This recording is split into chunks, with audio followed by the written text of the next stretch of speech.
Olá, meninos e meninas desse curso de parasitologia. Vamos agora para a nossa segunda aula, dessa parte introdutória da parasitologia.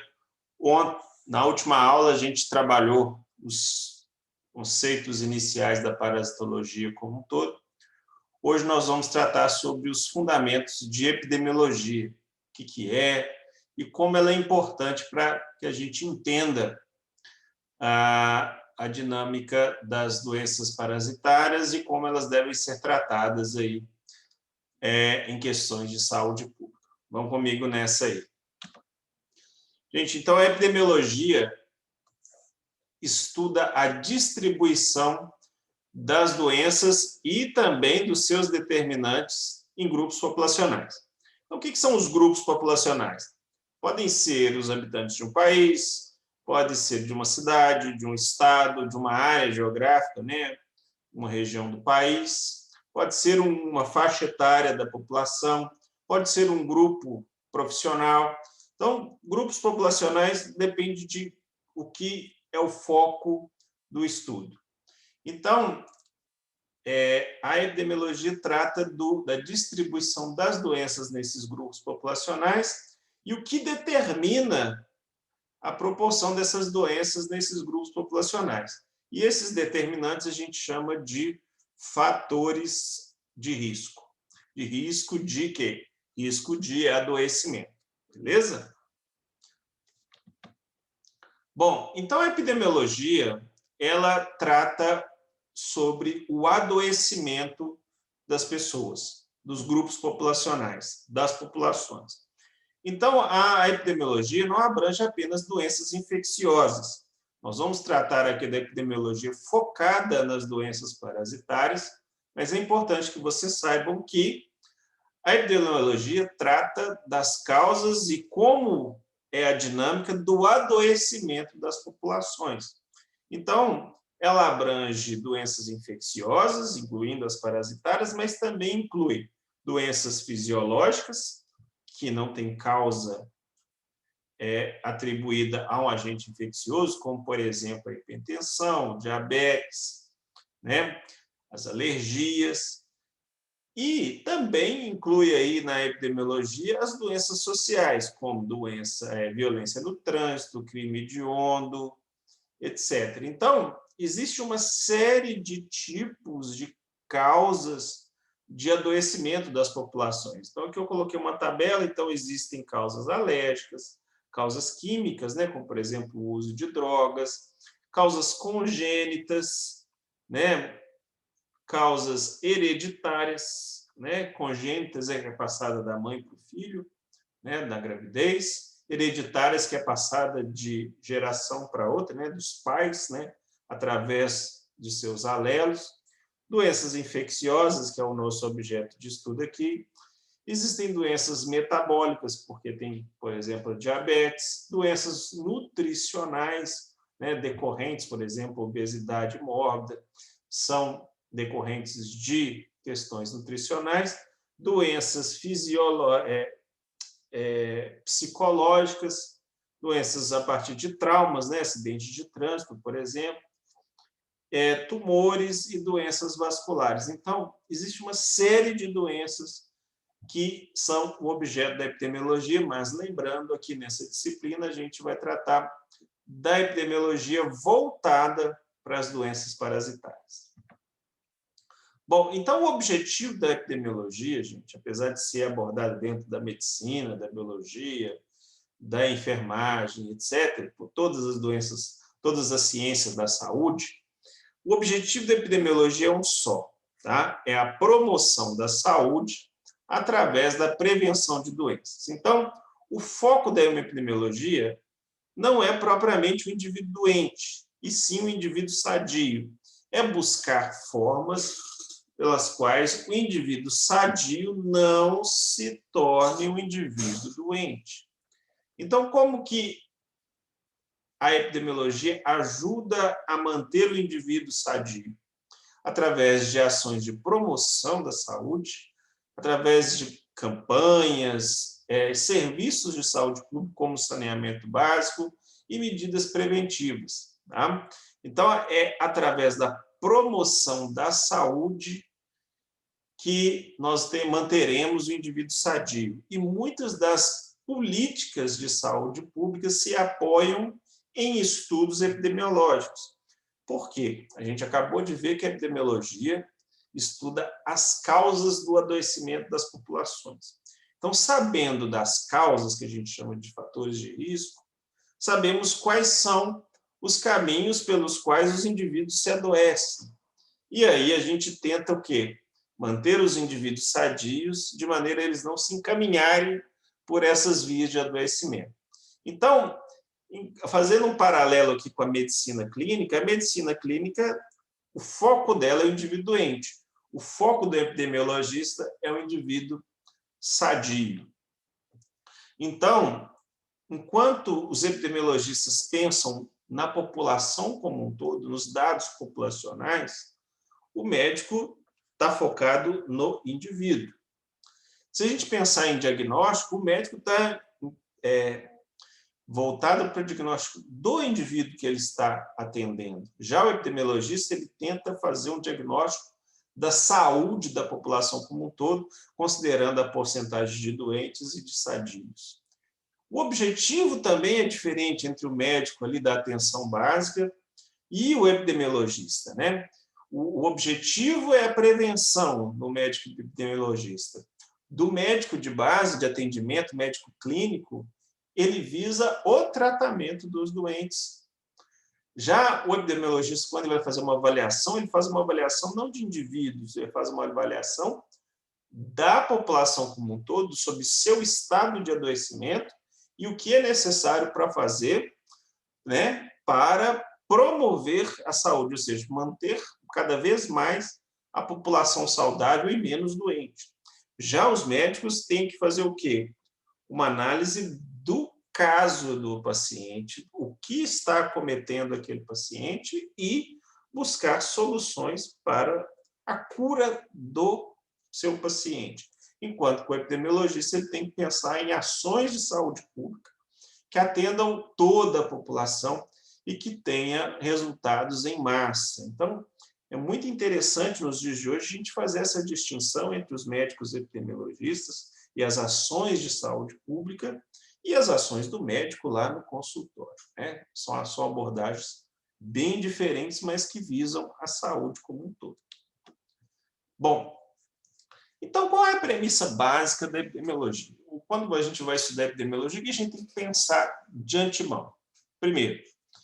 Primeira coisa que você pensa é que as doenças não se distribuem aleatoriamente nos grupos populacionais. Então, se eu tenho um país onde há uma alta taxa de infecção por uma doença parasitária, por exemplo, existe uma causa para isso. Ou seja, aquele país não está sendo acometido por uma grande porcentagem de seus habitantes, não é à toa. Então, sempre o que? Existem fatores de risco que modelam a distribuição das doenças numa população. Então, se eu tenho uma população onde o número de casos é quase inexistente, tem um motivo para isso. Se eu tenho uma população cujo número de casos é altíssimo, ou uma população onde se morre muito por uma doença e na outra população se morre pouco pela mesma doença, existe uma causa para isso, e essas causas todas a gente chama de fatores de risco. Então, esses estudos epidemiológicos, eles tentam entender, primeiro, como as doenças se distribuem nas populações e quais são as causas.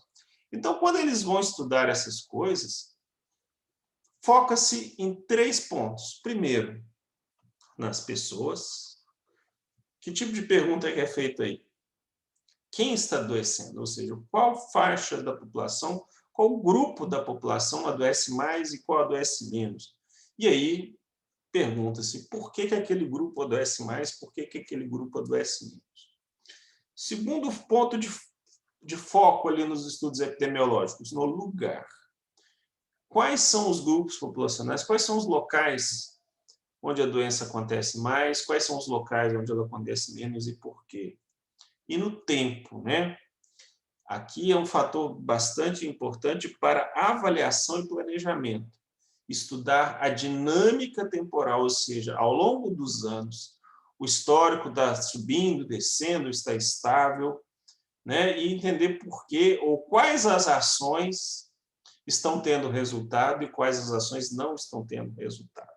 Então, esses são os objetos, os focos da epidemiologia. Então, quando se foca nas pessoas, a gente imagina por quê? Porque, dentro de uma população, as pessoas não são iguais. Então, apesar de a gente ter essa grande classificação entre pessoas doentes e sadias, pelo fato das pessoas serem diferentes em termos de sua fisiologia, em termos de sua genética, em termos de seu comportamento, o que acontece? Há riscos diferentes de adoecimento para as pessoas nas várias doenças parasitárias. Então, quais são essas diferenças entre as pessoas? A gente tem diferenças demográficas, né? Como, por exemplo, o sexo, a idade, a etnia, tudo isso influencia na vulnerabilidade das pessoas. Diferenças biológicas, né, que a gente fala, que é o estado e o perfil imunológico de cada um, o seu estado hormonal também, que faz diferenças para algumas doenças. Diferenças socioeconômicas, que são importantíssimas aqui, principalmente em ações de saúde pública, né, o nível socioeconômico, a escolaridade, o grau de instrução, a ocupação, né? Tudo isso influencia no quanto a pessoa se expõe a uma doença ou não. Diferenças comportamentais e até culturais, né? Existem certas culturas que favorecem a infecção, existem certos comportamentos culturais que praticamente formam uma barreira para certas doenças. Então, diferenças comportamentais influenciam na dieta, no nível de atividade física, no uso de drogas, etc. E ainda, somada a todas essas coisas que são possíveis de serem moldadas, existem diferenças genéticas que são difíceis de lidar. Por quê? Porque não tem jeito de mexer isso dentro dos grupos populacionais, né? E aí, as instruções para certos grupos populacionais, que pessoas que têm certas predisposições genéticas, essas pessoas têm que receber instruções diferentes das que não têm. Muito bem.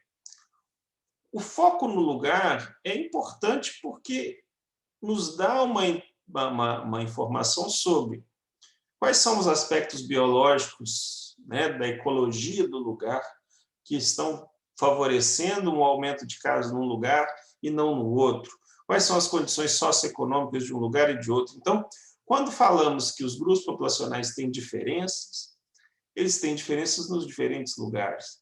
E aí, quando a gente faz um estudo em cada um dos lugares, é possível comparar as ações, os efeitos em cada grupo populacional. Então, é importantíssimo na epidemiologia, quando a gente quer saber as causas, ter vários locais para fazer as nossas amostragens, porque cada lugar vai dar um retrato diferente do estado de adoecimento da sua população com relação a alguma doença parasitária.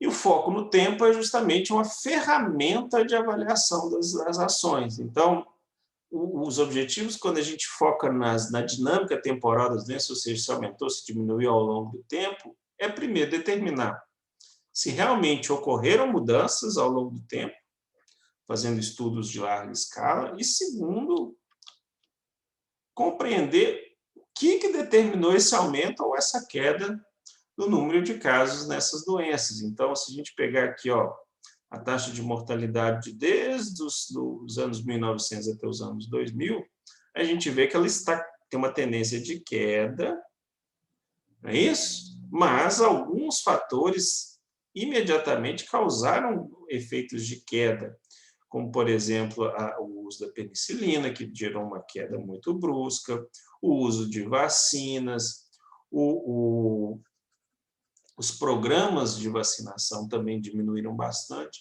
Então, isso é importante para fazer uma avaliação dos programas de saúde pública que são implementados e também das novas tecnologias que surgem, como, por exemplo, o uso dos antibióticos, a aplicação de vacinas, etc.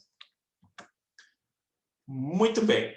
Então, esses estudos epidemiológicos servem de base para o planejamento e são utilizados por sociólogos, biólogos, demógrafos, gestores, que vão utilizar dessa informação para compreender o efeito de cada um desses fatores de risco no adoecimento da sociedade, né? Por quê? Porque o adoecimento pode levar à mortalidade, o adoecimento pode levar à diminuição da capacidade produtiva das populações. Então, é importante que esses estudos sejam sempre feitos com constância para que a gente sempre busque soluções otimizadas para os nossos grupos populacionais, para que elas sejam efetivas. Então, os dados epidemiológicos ajudam a identificar a etiologia das doenças, a causa das doenças. Os estudos epidemiológicos ajudam a contar a história das ações com relação àquela doença ao longo do tempo. Ele ajuda a dar um retrato do estado de saúde da população, é importante fazer diagnóstico para planejar as ações e avaliar o efeito das ações já feitas, né, das intervenções, dos programas de saúde pública. Então,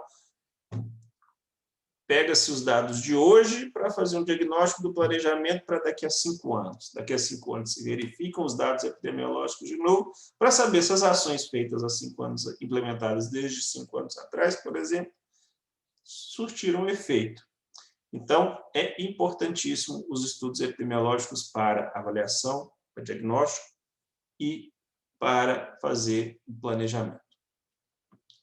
Então, existe uma série de aplicações aqui, eu coloquei nessa tabela, que são relacionados tanto à identificação dos fatores causadores da doença, né? E aí tem uma série de perguntas que podem ser feitas, como, por exemplo, identificar quando um problema se tornará mais preocupante para uma população, para que ela tenha destinação de recursos, para a preparação daquela população, para a determinação das causas de uma doença ou de um adoecimento de uma população, descrever o estado atual, que é diagnóstico, né, o que estamos podendo, como está a população hoje, e fazer o planejamento e depois ter ferramentas para avaliar essas ações de saúde pública. Tudo isso é objeto da epidemiologia, que está, assim, com a gestão pública da saúde.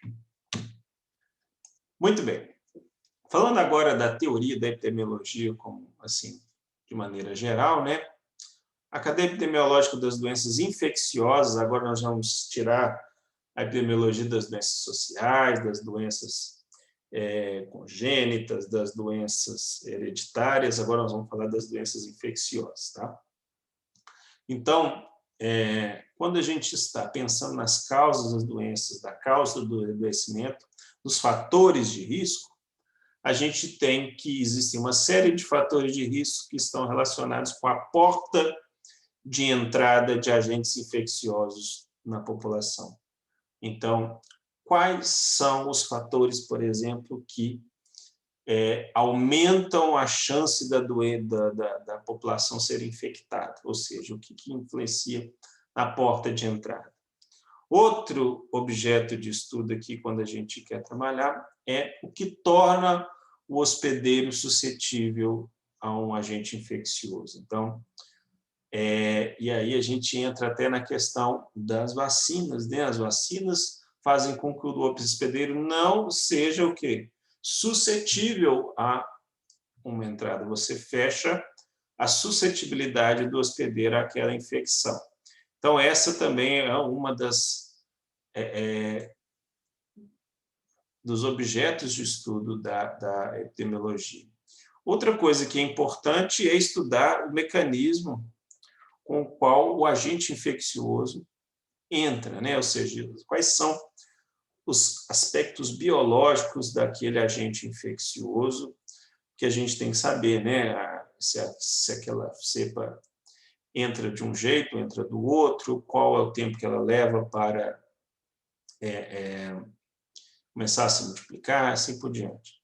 Quais são os reservatórios e se existem naquela doença? Então, é uma doença que circula apenas entre humanos? É uma doença que tem reservatórios animais? Ou seja, tudo isso é importante para fazer as estratégias de saúde pública. Se eu tenho doenças que circulam em animais, eu não posso me preocupar só apenas com o tratamento dos humanos. Eu tenho também que me preocupar com os animais, porque esses animais vão acabar o quê? Levando a doença de volta para dentro das populações. Então, eu tenho que preocupar tanto com os reservatórios animais, quanto também a população infectada. Outro aspecto também é controlar as portas de saída, controlar a transmissão, né? Hoje em dia a gente está falando das doenças transmitidas aí por vírus, por transmissão aérea, ali por vias aéreas, as portas de saída, né? As máscaras, o filtro dos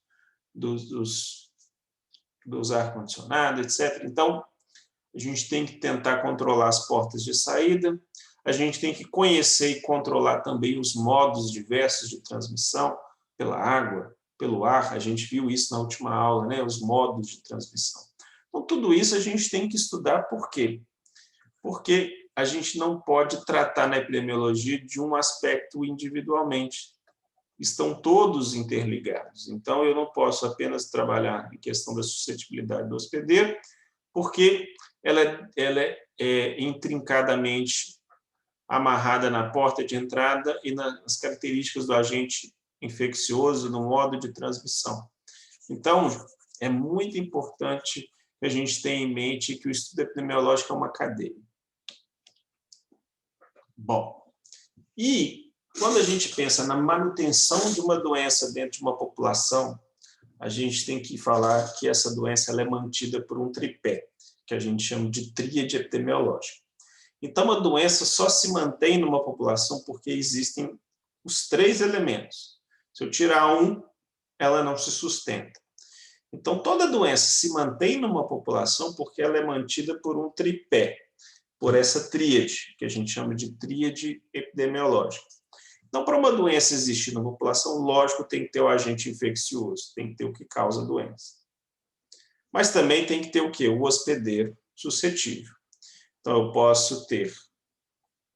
Só que, se a gente tratar como hospedeiro suscetível a população humana, então, onde tiver população humana, vai ter hospedeiro. É isso? E a gente tem que ter o meio que leva o quê? O agente infeccioso até o hospedeiro. Então, a gente tem que ter as três coisas. O hospedeiro, o agente infeccioso e o meio que mantém esse agente infeccioso e que leva o agente aos hospedeiros. Então, quando a gente pensa no agente etiológico, né, a gente está falando de doenças infecciosas, a gente está falando de agentes, então, biológicos, né? Mas existem para outras doenças, né, a gente está falando da epidemiologia como um todo aqui, agentes etiológicos relacionados a elementos nutritivos, agentes químicos, agentes físicos. Só que esses três aqui, porque não estão relacionados ao que nós vamos estudar esse semestre na parasitologia. O foco nosso é toda onde? Nos agentes biológicos, protozoários, animais, né? Que são os vermes, e assim por diante. O hospedeiro ele tem que ser suscetível à infecção, senão o tripé não se mantém. E essa suscetibilidade depende de vários fatores, nos quais a gente já falou aqui.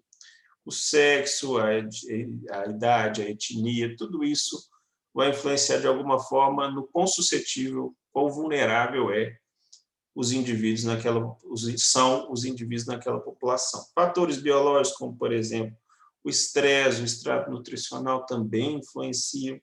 Fatores sociais, né, que é a ocupação, por exemplo, o acesso a serviços de saúde. Muitas doenças são facilmente, quando identificadas, facilmente erradicadas. Porém, ela tem que ser identificada, tem que ter a população com acesso a atendimento médico para que o diagnóstico seja feito e o tratamento adequado se inicie, gente. Então, é importante fatores sociais na manutenção da doença. Existem fatores sociais que são difíceis de serem quebrados, mesmo para doenças cujo fatores biológicos e demográficos são facilmente conhecidos e contornáveis, mas os fatores sociais não ajudam. E questões imunológicas também, né, gente? O sistema imune do indivíduo, ele não é constante e não é o mesmo entre indivíduos. Então, o nosso estado imunológico ele varia ao longo dos nossos anos, ele varia entre os sexos, ele varia entre os indivíduos na população. E cada um desses fatores vão tornar o indivíduo mais suscetível ou menos suscetível à infecção. E o meio, gente? O meio são todos os fatores que promovem a interação de agente infeccioso e hospedeiro. Então, no nosso caso aqui da espécie humana, da parasitologia, a gente tem que pensar que existe uma dimensão biológica desse meio ambiente, que são a presença de vetores, a presença de reservatórios, etc. Uma dimensão social desse meio ambiente, né, que é a organização da sociedade, a capacidade dessa sociedade se aglomerar, dessa sociedade migrar de um lugar para outro, do trânsito de indivíduos levando os agentes infecciosos. Tudo isso é um ambiente que promove a interação entre indivíduos sadios e infectados. Concorda? E ainda a gente tem o quê? Uma dimensão física, que é o que é o clima, é a presença de poluentes, se é veiculado pela água, a questão de inundações. Então, tudo isso são fatores que, se ajudam ou atrapalham a interação de parasito e hospedeiro, é um fator do meio ambiente. Combinado? Então, revisando, o que é a tríade? São as três condições para que uma doença infecciosa se instale numa população. Tem que ter hospedeiro, tem que ter agente infeccioso, no caso os parasitos, e tem que ter um meio que promove a interação dos dois. Beleza? Vamos lá. Outra coisa importante nas ações de epidemiologia são os momentos de uma doença, porque cada ação da epidemiologia vai atuar em um aspecto específico da evolução de uma doença. Então, existe o primeiro estágio, que é o hospedeiro suscetível a infectado, é o sadio, né? Uma doença infecciosa inicia no ponto de infecção. Então, o indivíduo é infectado através de uma porta de entrada. Quando ele é infectado, o que acontece? Inicia-se o quê? Um estágio subclínico, que é aquele estágio onde não há apresentação de sintomas por parte do hospedeiro ainda. O ciclo de vida do parasito está se iniciando, está desenvolvendo, porém ainda sem gerar sintomas para o hospedeiro. Então, é aqui que vai do zero até o início da patologia, onde esse estágio termina quando há o quê?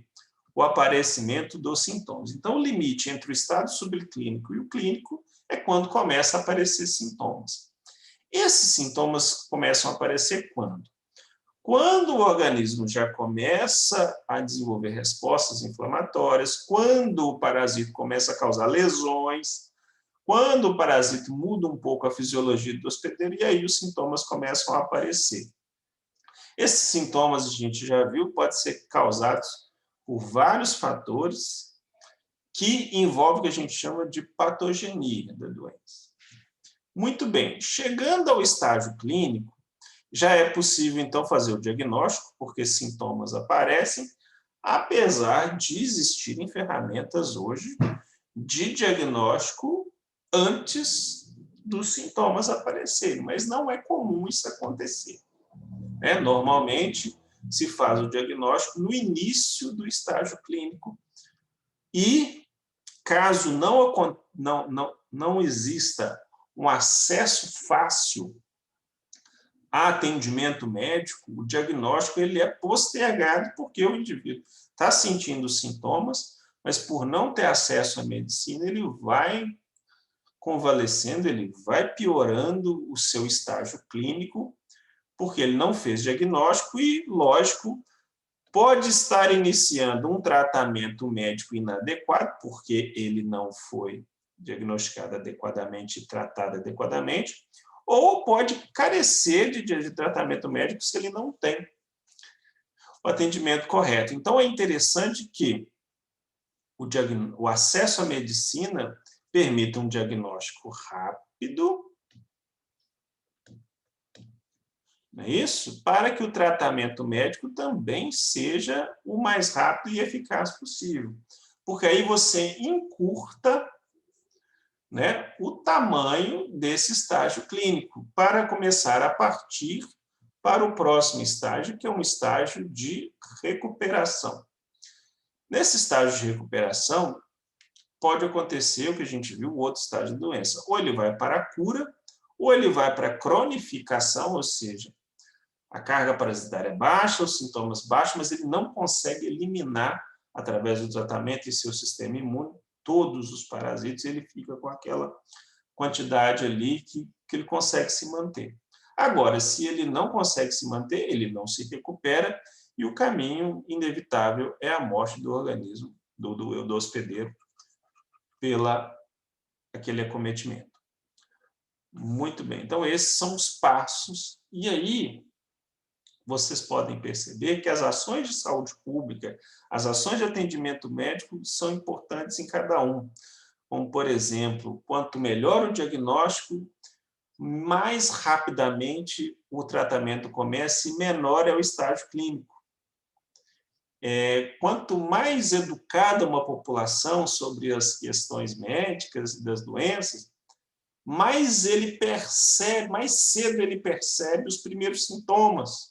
E aí ele procura o atendimento médico mais rapidamente, porque às vezes o atendimento médico está disponível, mas ele não tem instrução, ele não sabe que ele, ou não desconfia que está doente, ou confunde aqueles sintomas com outras coisas que ele tenta tratar como uma coisa passageira, né?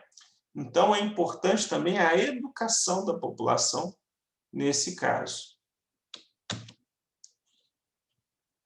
E aí vamos para mais alguns termos, né, que são as doenças pré-clínicas. Então, as doenças pré-clínicas são aquelas que o quê? São não sintomáticas apenas no início, depois começa a sintomática. E as doenças latentes são aquelas que o agente permanece ali, sem apresentar sintoma, e fica ali quietinho. Então, em alguns casos, você tem aquele período pré-clínico estendido por causa desse tipo de doença. Bom, mas o natural é que exista, na verdade, um período chamado período de incubação, que é o período que vai da infecção até o aparecimento dos sintomas, né? E a extensão desse período de incubação, a gente já falou, depende de aspectos do parasita, do hospedeiro e de sua relação com os dois.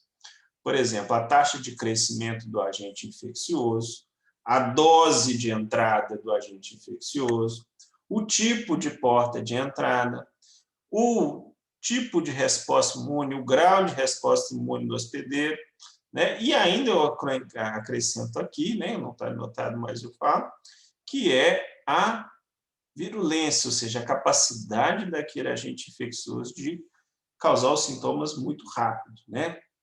Então, tudo isso faz com que o aparecimento dos sintomas seja mais rápido ou devagar. Quando eles aparecem mais rapidamente, o período de incubação é curto.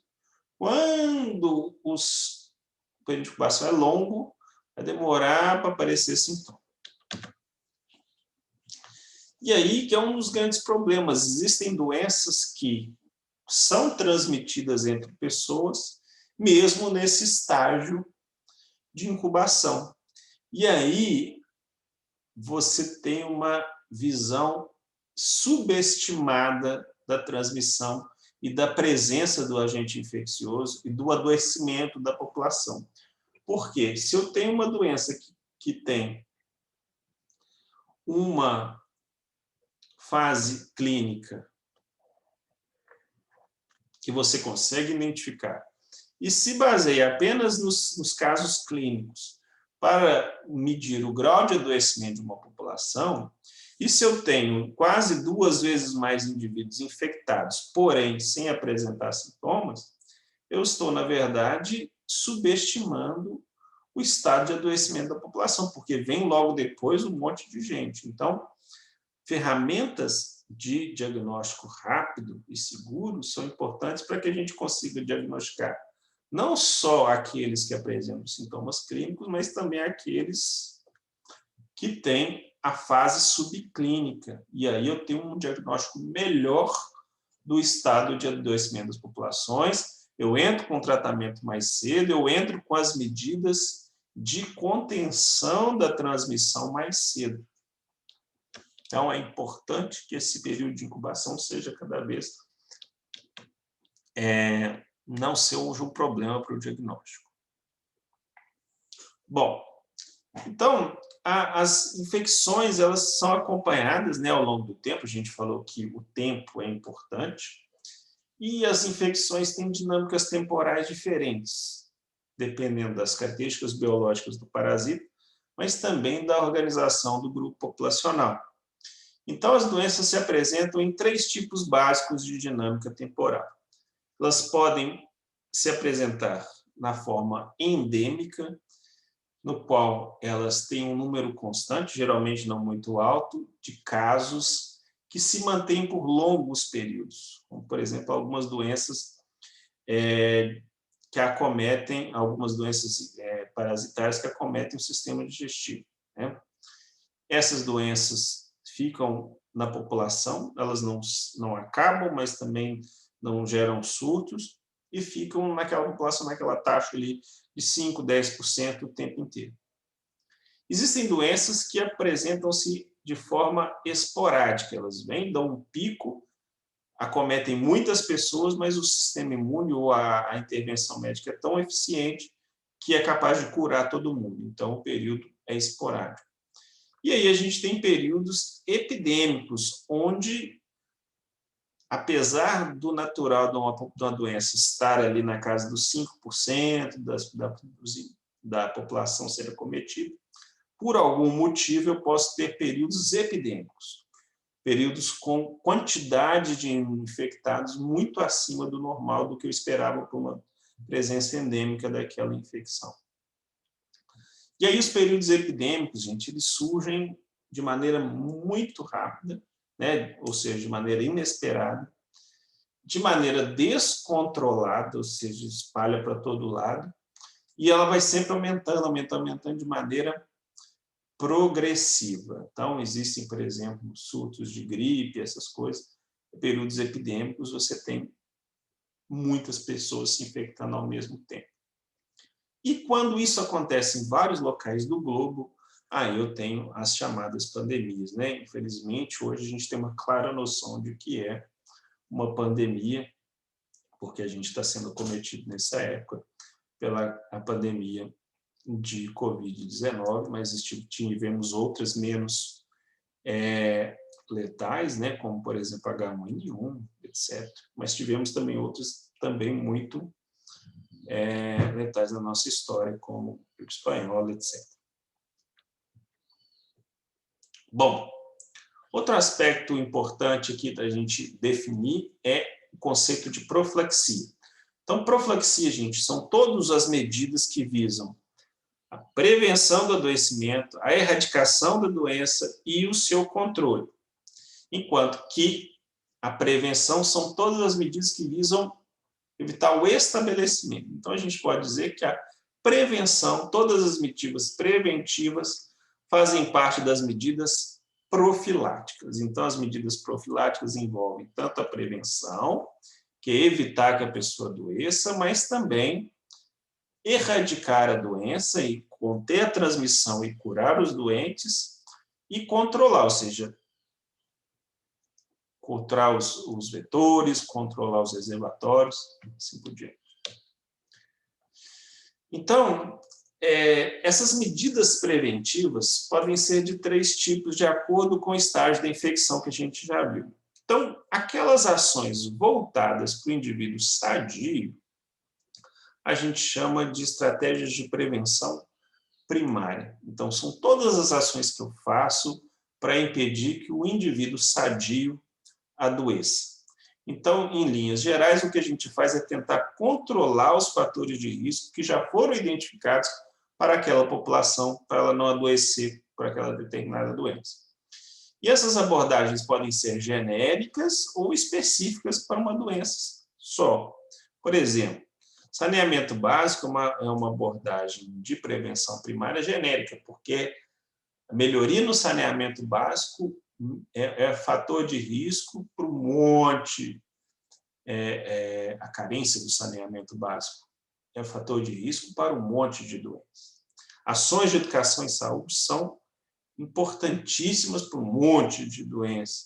Campanha publicitária também, atendimento médico disponível para toda a população também é uma ação genérica e de grande valia para várias doenças.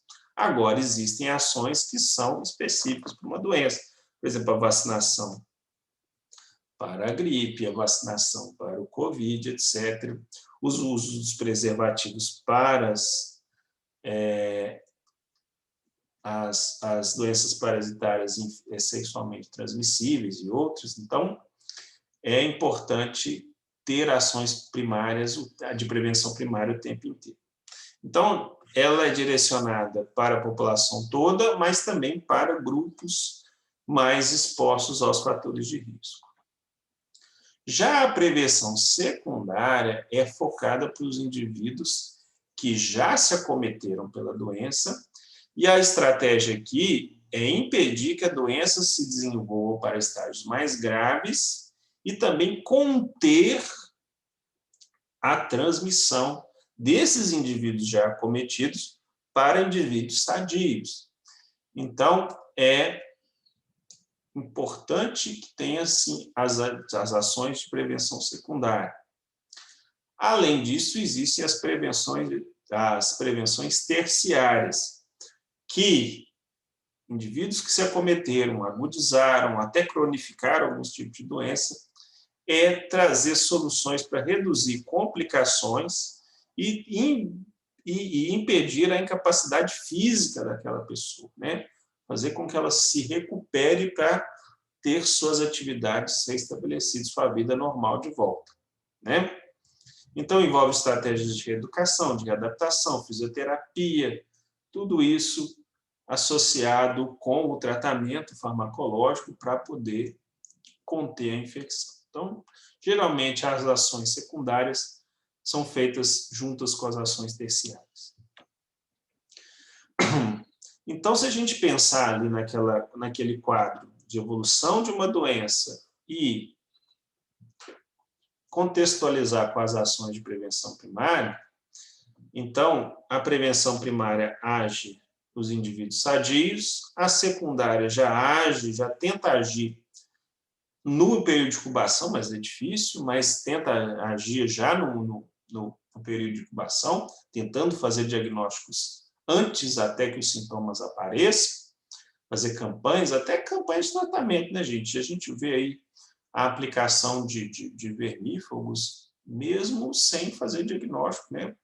As campanhas nos postos de saúde, porque não tem efeito colateral, e aí acaba que, se você manter a rotina de se vermifugar, você controla uma série de doenças também. Então, e ainda a gente tem a prevenção terciária, que é feita já no estágio clínico da doença, né? Tentando reabilitar aquela pessoa para voltar à sua vida normal. Beleza? Bom, e aí, para fechar esse assunto da epidemiologia, agora falando dos estudos epidemiológicos, existem algumas medidas, alguns parâmetros que são muito usados em estudos epidemiológicos, e é legal que a gente saiba o que quer dizer cada um desses termos, né? Então, a epidemiologia trabalha com populações, e as populações vão gerando dados, e esses dados são expressos em algumas medidas. A primeira medida que a gente vai falar é a morbidade. A morbidade, então, é a frequência de indivíduos doentes numa população. Doentes em geral, não, da doença que eu estou estudando.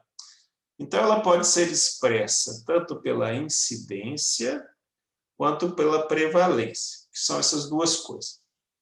A incidência é a proporção de novos casos num determinado período em relação à população total. Então, ela mede o quanto que a doença está aumentando ou diminuindo naquela população. E a prevalência é a proporção do número total de doentes em relação à população. Então, é um retrato de quanto a população está doente. Então, ela é medida a qualquer tempo, enquanto a incidência ela é medida em um determinado período. Então, a incidência mede o risco de novos indivíduos se adoecerem. Por quê? Porque ela mede o quanto de novos casos estão surgindo em um determinado período. Então, quanto maior a incidência, mais novos casos estão surgindo. E aí, mais indivíduos da população sadia pode se tornar doente. Aqui só um exemplo, a incidência de dengue na Bahia, mas falando aqui no período 2019. E ela é expressa aqui, por 100 mil habitantes. E aqui entre os municípios, mostrando a incidência de novos casos de dengue em cada um dos municípios por 100 mil habitantes. Já a prevalência, a gente calcula pelo número de indivíduos doentes na população, pelo número total de indivíduos. Então, ela mede um retrato da população. Então, ela é interessante para comparar como estava o retrato da população nos anos 2000, como estava o retrato da população nos anos 2010, qual era o retrato da população nos anos 2020. Ela dá uma base de comparação. Então, aqui só mostrando aqui o retrato da população aqui de 97 a 2003, da infecção por Schistosoma mansoni, Ascaris lumbricoides e ancilostomídeos nessa cidade de Minas Gerais, São João Evangelista. Então, aqui mostrando na zona urbana e na zona rural, fazendo um retrato aí do que? Da população em 97 e 2003. Então, se a gente pensar o seguinte, quando a prevalência aumenta, ou seja, quando eu tenho muitos indivíduos na população, significa que eu tenho um aumento de novos casos e que a doença é de longa duração. Por quê? Se morre gente rápido, ou se as pessoas se curam muito rápido, entra gente, mas também sai gente. E aí a prevalência não é alta. Então, a prevalência ela tem muita ligação com a incidência e o tempo que as pessoas ficam doentes na população. Então, se eu tenho mais pessoas ficando doentes e a doença se estende por muito tempo, o balaio de gente doente só vai aumentando. E esse balaio de gente doente é a prevalência. Então, doenças que têm curso de evolução muito rápido, entram muitas pessoas, mas saem muitas pessoas, curadas ou por óbitos, não influenciam tanto na prevalência, certo? Então, a prevalência aumenta ou ela cai quando a incidência aumenta ou a incidência cai e também pelo tempo do curso da doença na população. Doenças de curso longo vão ter prevalências altas. Doenças de curso rápido tendem a ter prevalência baixa. Tá? Lembrando, o que determina o tempo, o curso de uma doença? Aspectos da própria doença, mas também diagnóstico rápido, tratamento eficaz, ou número de mortes muito rápido. Então, isso aqui eu já falei. Então, a mortalidade é um outro dado importante em epidemiologia, e ela expressa o número total de mortes por uma doença na população. Então, ela é uma proporção aí, a taxa de mortalidade, entre o número de óbitos por aquela doença na população sobre o total de indivíduos. E ela é medida pelos atestados de óbito atribuídos àquela doença. Aqui só mostrando uma taxa de mortalidade por tuberculose nas capitais brasileiras, no ano de 2014, e aí mostrando aqui para ficar mais fácil de entender, por 100 mil habitantes. Por quê? Porque se a gente fizer o dado bruto, acaba que a gente fica... pode ser iludido pela diferença do número de pessoas em cada uma das capitais. Quando você faz por 100 mil habitantes, você relativiza, né? Você coloca tudo numa mesma margem. Bom, e aí entra naquela coisa, o que é letalidade, o que é morbidade, o que é mortalidade. Letalidade é a frequência de óbitos relacionados a uma doença numa população. Por exemplo, aqui, se eu falar que a letalidade da gripe em Bambuí é 0,1%, significa que o quê? De todas as pessoas que ficam gripadas, 0,1% morre. A mortalidade é o número total de óbitos relacionados a uma doença na população. Então, se eu tenho uma população de 100 mil habitantes, morreu 1 por gripe, eu faço a proporção aí, vai dar 0,00001. Agora, a morbidade é a frequência de pessoas que ficam doentes numa população. Então, por exemplo, a morbidade da gripe pode ter sido 60%, mas a letalidade é de 0,1%. E essa letalidade de 0,1% não quer dizer que a mortalidade foi 0,1%, porque aqui é só dentro do quê? Dentro daqueles que tiveram gripe e quantos morreram. A mortalidade é diferente, é de quantos que morreram de gripe em relação a todo mundo. Então, é importante a gente ter os conceitos de letalidade, morbidade e mortalidade bem claros na cabeça, porque eles expressam dados diferentes. E aí, gente, só para fechar, né? Essa é a nossa metáfora aí do reservatório, da caixa d'água, que é o seguinte: o número de novos casos abastece o quê? A prevalência, que é o número total de casos, e essa prevalência só diminui quando? Se eu fechar a torneira da incidência e abrir a torneira das curas, ou, infelizmente, abrir a torneira dos óbitos. Então, o ideal é que o quê? A gente tenha uma maior vazão nas curas, pingos de óbitos e uma vazão pequenininha onde? Na incidência, porque aí a tendência é que a prevalência caia. Então, as estratégias de saúde pública vão sempre tender o quê? Aumentar as curas, diminuir os óbitos e diminuir a incidência, porque quando você faz isso, você melhora o retrato da população, que é a prevalência. Então, esse volume vai caindo, certo? Então, o objetivo dos gestores de saúde pública é sempre diminuir a prevalência, ou seja, pegar aquele retrato da população e torná-lo cada vez menor. Para fazer isso, eu tenho que diminuir a incidência, aumentar a cura e, lógico, cessar os óbitos. Beleza, pessoal?